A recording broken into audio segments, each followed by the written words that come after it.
Courtesy of Hunter Biden, all of America recently received a crash course in effective ways to launder millions of dollars. As it turns out, it's nowhere near as complicated as the movies make it seem. In reality, even when you're the son of the President of the United States, you can collect dirty money in plain sight. And one way to do it is to get a do-nothing job, which you're not remotely qualified for, and then collect paychecks without ever showing up to work.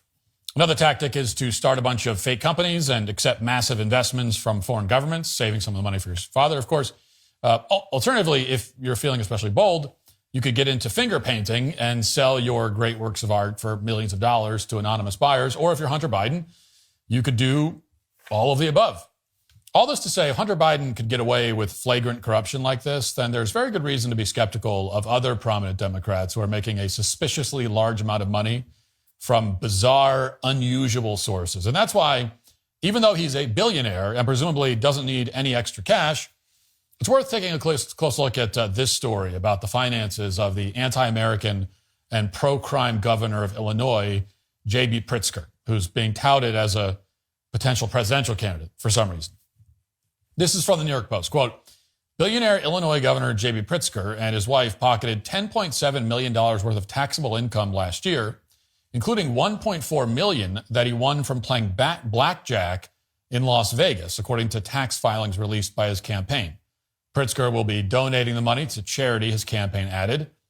An heir to the Hyatt Hotels Corporation family fortune, Pritzker has a net worth of about $3.9 billion, according to the latest estimates from Forbes. In the prior 2 years, the Pritzkers reported much less taxable income, including $3.2 million in 2023 and $2.3 million in 2022. Now, right away, there are some unanswered questions here. First of all, why did he only donate the money after the story came out? If he doesn't need the cash, why not get rid of it immediately? He's a high-profile governor.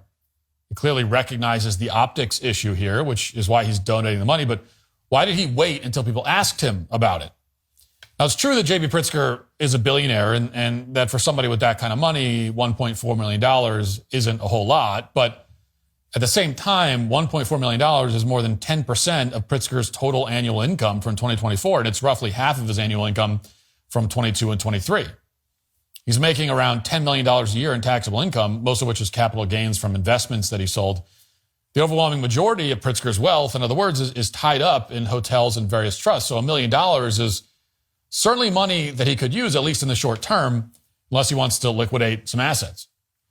And for all we know, he wasn't keeping the money for himself. Maybe he was sending it to someone else. Maybe he was holding it for someone. We have no idea. So without a doubt, we need more information about how exactly J.B. Pritzker acquired this money. And yet, in a press conference the other day, when he was asked about this report, the governor didn't provide very many details at all. Watch. Obviously, and I've explained this, or at least we did in a statement, that I went on vacation with my wife, with some friends. I was incredibly lucky. You have to be to end up ahead, frankly, going to a casino anywhere. It was in Las Vegas, and I like to play cards. And so, that I founded a charitable poker match here in Chicago called the Chicago Poker Challenge that has raised millions of dollars for the Holocaust Museum here. And particularly to stand up for civil rights. That's much of what the Holocaust Museum does. Now, even if you don't know much about casinos or blackjack, and I don't, you could tell immediately that something is off with this answer. He doesn't provide any specifics at all. He just says that he got lucky in Vegas, laughs a little bit, and immediately pivots to talking about a completely unrelated topic, which is some charity poker organization that he has in Illinois. Doesn't mention the specific casino or anything about the hands he supposedly played. He actually doesn't even say it was blackjack, although his staff has made that claim. Seems extremely eager to change the subject and just move on. Now imagine if you were in Pritzker's position here. Let's say you're a big fan of playing blackjack. You're a public official, and you manage to make $1.4 million at a high rollers table on a vacation with some friends in Vegas. An extremely unlikely outcome by any measure, mathematically. Very unlikely to happen. And now a reporter is asking you about your big win. Assuming you have nothing to hide, why not talk about how you did it? Why not throw in a single verifiable human detail about your time in the casino? Like what your friends thought, or what friends you were with, or what casino you were in, how many hands you played, whether you had any particularly amazing plays, anything at all. Even if you're bashful and you don't like bragging about your wins, you must have some understanding of how bizarre the whole situation looks. You're the governor of a state, and you won over $1 million gambling in Las Vegas.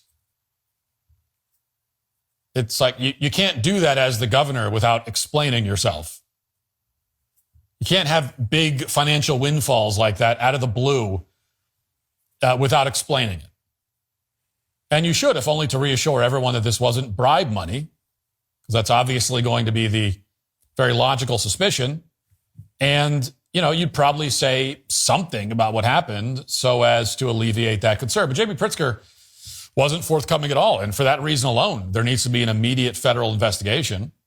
Someone needs to pull the tapes from the casinos, for one thing. Presumably, if he actually made all this money in one night, there's footage of him at a blackjack table somewhere.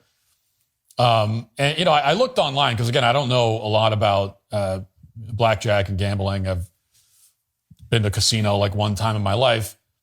So I looked online to see what some blackjack players thought about this whole situation. And here's one take from somebody assuming that Pritzker was playing $100,000 hands of blackjack, which is at the high end, even for high rollers. But even to make this like remotely plausible, you have to assume that he's playing, that kind of money. And here's what it says, quote, "That's still 1,400 hands he'd have to play in order to get to $1.4 million. And that's if he's so good at blackjack, he can maintain that 1% edge, which is on par with some of the best blackjack players in the country. So let's say he's an average blackjack player making $100,000 bets per hand. In 1,400 hands, he would be expected to lose $700,000. There's no way he made all that money playing blackjack, or someone would have noticed." So that's what it would take. He'd have to be the best blackjack player in the country, betting $100,000 hands and playing 1,400 hands. Now, admittedly, you can quibble with the numbers. It's possible that Pritzker was playing with extremely large and unusual amounts of money, like $500,000 hands or something. But if that's the case, you have to wonder, why is he doing that exactly? Why would he go to a casino and risk a significant chunk of his annual taxable income when he doesn't need the cash? He's supposedly just hanging out with some friends and family. Did the casino notice Pritzker doing anything unusual, like card counting, which would enable him to win so much money? If so, did they stop it? Does the casino have any connections to Pritzker? At best, given what we know, this seems like degenerate behavior. I mean, you don't win $1 million in Vegas without being a degenerate gambling addict, at best. At worst, it's money laundering or a bribe.